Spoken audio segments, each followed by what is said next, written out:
Milí občania Dunajskej Lužnej, milí spoluobčania, volám sa Peter Puškár, som kandidát na starostu v Dunajskej Lužnej. Chcel by som vám predstaviť svoj program pre lepší život v Dunajskej Lužnej a jeho základné body. V prvom rade, čo budem riešiť ako starosta, je doprava. Doprava je v našej obci nevyhovujúca. Chýba tu pripojenie na MHD, chýbajú tu cesty, rozšírenie cesty a tie, čo sú tu, sú nekvalitné. Takisto by možno pomohol kruhový objazd, ale určite treba riadiť dopravu semaformi alebo policajtami. V druhom rade, čo by som chcel urobiť a venovať sa tomu, je bezpečnosť. Dopočul som sa, že v našej obci sa pácha aj kriminalita, najmä drogová, a stačilo by dať na niektoré miesta kamery. Toto je môj bod číslo 2. Ďalší bod, ktorý by som chcel zvýrazniť, je pomoc mladým rodinám. Čiže moderná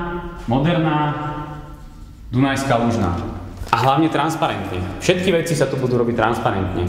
To, čo sa nemusí robiť verejným obstarávaním, zabezpečím, aby domáci producenti vyrábali. Čiže v prvom rade aj zamestnanosť, aj na úrade chcem riešiť spomedzi nás, Dunajsko-Lužanov.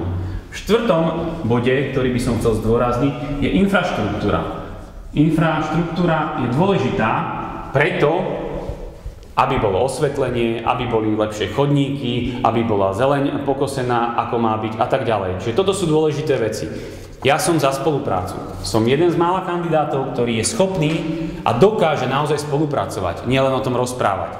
Ponúkam možnosť aj ostatným. S nikým sa nehádam, som tu pre vás. Takisto ešte veľmi dôležitá vec. Nezabudnime na šport a kultúru našej obci. Tradície, ktoré chcem rozvíjať. Možno stojí za zmienku, čo si prečítate v mojom programe, že zvažujem, aby Dunajská Lužná bola mestom. Máme 5600 obyvateľov a sú mestá, aj niektoré okresné, ktoré majú menej. Má to určité výhody. Chcel by som, aby v našom krásnom prostredí mohli ľudia pristupovať k úradom efektívnejšie. A nie to, aby bol v Pezinku jeden úrad, v Senci druhý, ďalší úrad v Bratislave. To nie je možné.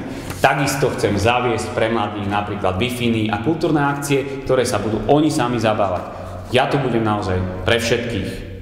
Som veľmi rád, že ma podporujete. Ďakujem za každý váš hlas. Voľte číslo 5 Petra Puškára na starostu v Dunajskej Lužnej.